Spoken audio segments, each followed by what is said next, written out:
What's good? What's good, everybody? Welcome back to another episode of The Urban Platform Speaks. Make sure to like and subscribe as you tune into the channel and check out the content. And with that being said, man, I want to excuse me. I want to speak to you all about a an article that I ran across. Let me see where the article. It was in Basketball Network. It was on basketballnetwork.net, right? And the article was written. I don't know who wrote it, but they interviewed a trainer for an ex Los Angeles trainer. This guy trained Shaq, and I guess he trained the rest of the Lakers as he was like their fitness trainer and stuff like that. But what caught my eye about this guy, and his name is, let me put his picture up here again. His name is Gary Vitti. I think I'm pronouncing his name right. It's Gary Vitti. Yeah, Vitti, right? Vitti. And so what he said, what caught my eye was like a quote from from this article. And it says, "My dream for Shaq was him to be the best of all time. That wasn't his dream." Ex-Laker trainer Gary Vitti recalls struggles of trying to get Shaquille O'Neal to work hard, right? And what I think about this is Shaquille O'Neal, number one. Shaquille O'Neal had a very successful career. Shaquille O'Neal has, he played for over 15, close to 20 years, right? And he has 4 championships. And Shaquille O'Neal is going to go down as one of the most dominant basketball players, well, the most dominant basketball player to ever play the game. But this guy Gary Vitti is not, it's not uncommon for people like trainers and coaches and general managers and people around professional sports to try and shame athletes when they can't do what these athletes do. And so when and I've heard people say this about Shaq. Well, I heard mainly just Kobe say that Shaq didn't work hard enough for him. And at first I never really paid it any attention, right? But then I'm thinking, like, when people try to shame you and say that you're not working, especially at the professional level or any sport, you don't work hard enough. You didn't want it. Like, what didn't Shaq want? Shaq was he was the most dominant basketball player in basketball history. And so his like he say this guy, this trainer says this, like, he's very disappointed. Like, it was stressful for him that Shaq didn't want to be even better. Basketball players, and like I said, and all these athletes who play these sports, man, sports take a heavy toll on your body. You know, and so it's easy for a trainer to say, I'm disappointed in him when you're not the one who making all the sacrifices. You asking somebody, that's a personal choice for somebody to make those type of sacrifices that'll put their health and their future at risk. When you think about athletes what's his name, Bo Jackson. Like, Bo Jackson went all out on every play, right? And Bo Jackson was the kind of player and the kind of athlete who was a trainer's, like, he's a dream, like, if you're a trainer and you got a driven athlete and a guy who has made that personal choice to sacrifice his body for that sport, that's a dream for a trainer to have that kind of guy, right? But it's also Bo Jackson's that was his personal choice to run and play hard the way he played, and he paid for that. Bo Jackson career was cut short on one play. And he had a breakaway run, and he was running as fast and as hard as he could, and another guy was running as fast as hard as he could. Bo Jackson could have ran out of bounds, you know, but he chose to take that hit and that impact, and it cost him his career, and he put his health, his long term health in jeopardy. And so when I see guys like this guy Gary Vitti, who say, who try to shame basketball players and try to shame Shaq because Shaq didn't work as hard as he thought Shaq should work. I just wanted to do this because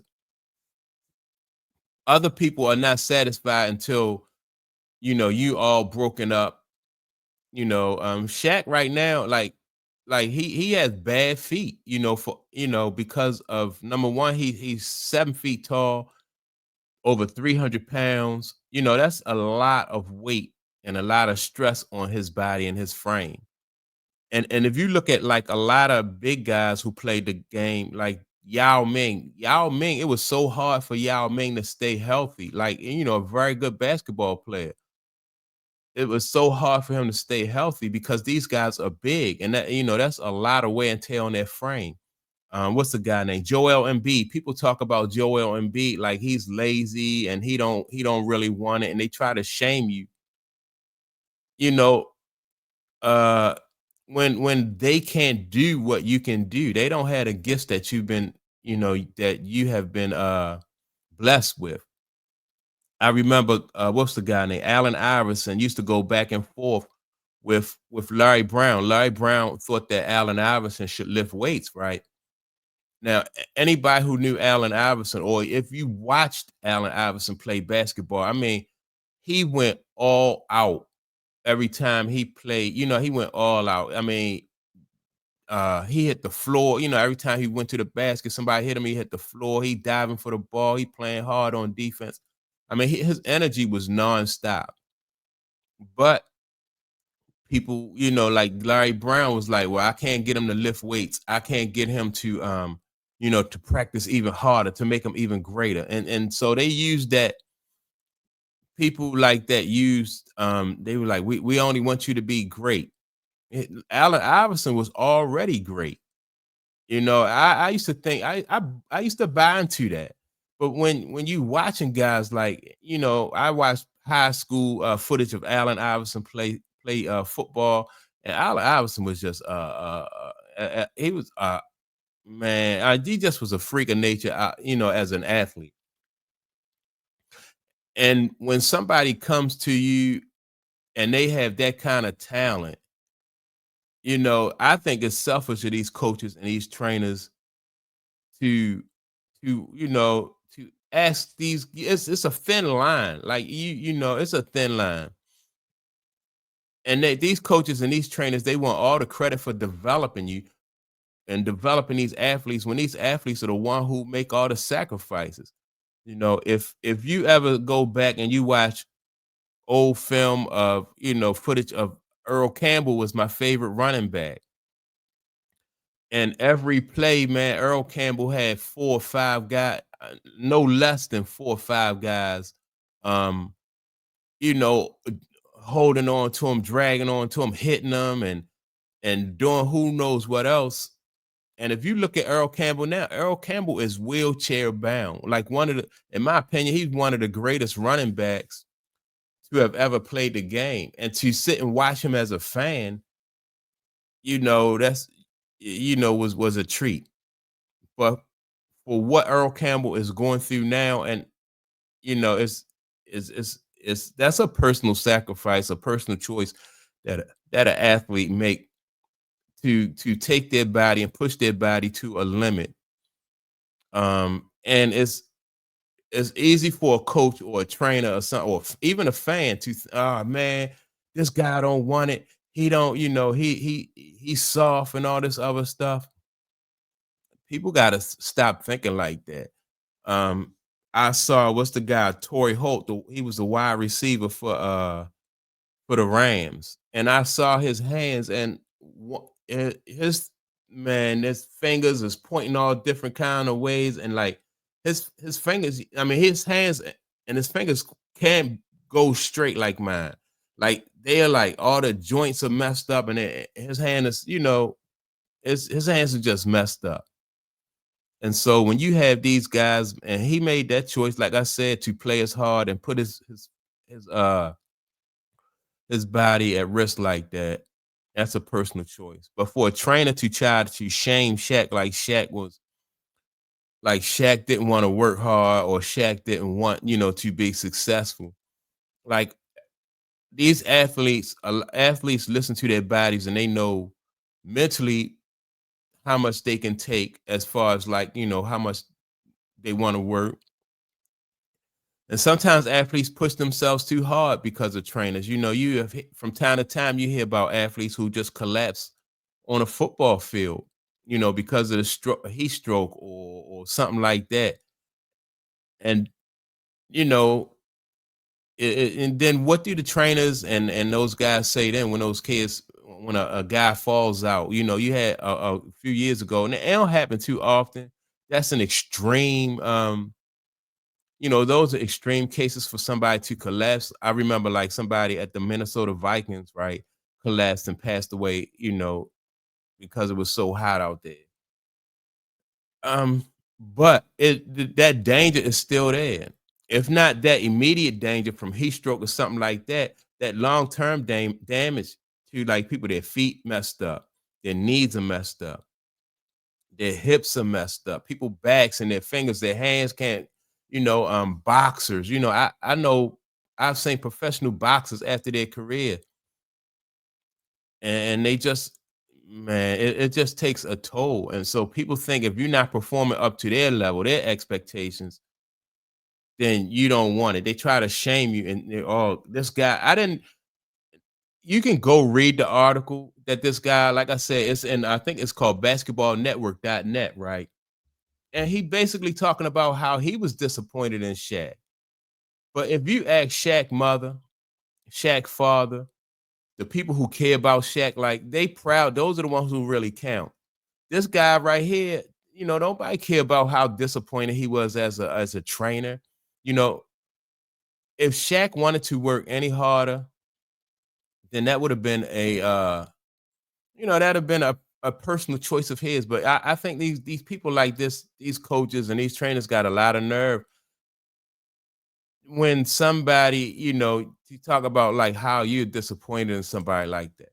You know, I didn't and as a coach, I didn't like Larry Brown too much. And I know when it's competitive, like, the players are competitive, the coach, everybody who's connected with that team is competitive, and they want the best. But again, it's a thin line.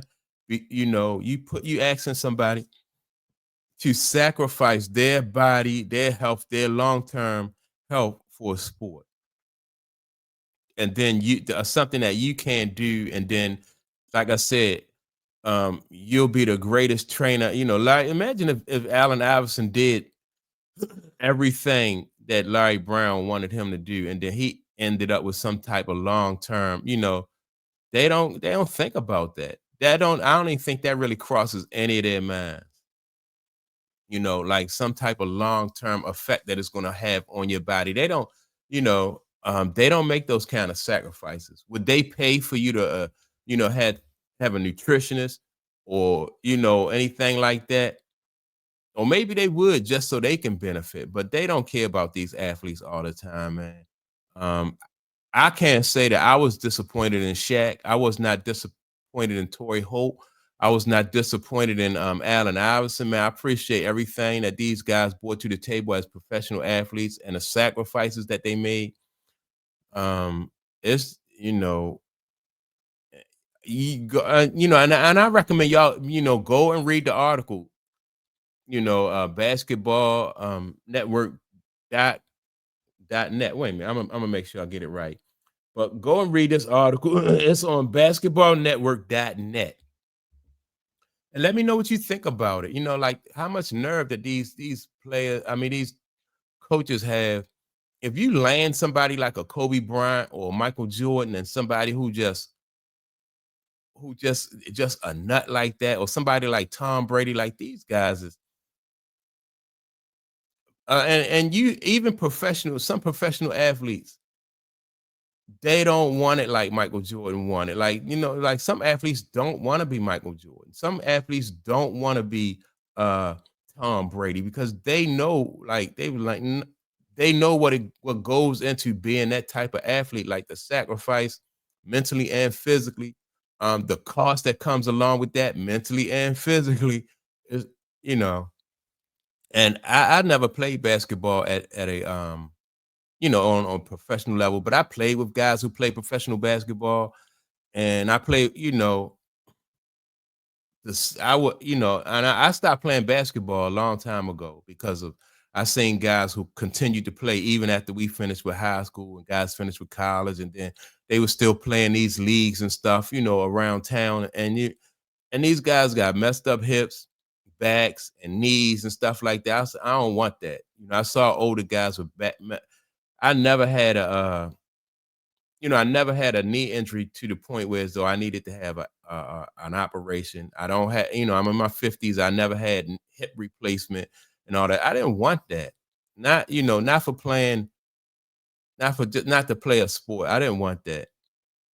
Um, and I had fun playing basketball. I love basketball, but it wasn't worth it to me. Even if I was getting paid, you know, um, I wouldn't, and especially I definitely wouldn't have want to been a football player. It's just crazy.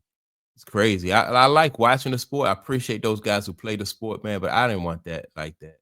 And so yeah, that's my take on it. I just think that this guy, Gary Vitti, just got a lot of nerve. People like him have a lot of nerve. You said how much he was hurt, how much he was disappointed that Shaq didn't want it. That's a silly article. I mean, not a silly article, but it's just a silly statement and a silly, go read it though, man. And then think about people like who sacrifice like Shaq and all them professional athletes, what they put on the line, you know. Um, that's my take on it. With that being said, man, y'all make sure to like and subscribe. Also, don't forget to leave a comment, and I will check you all out in the next video.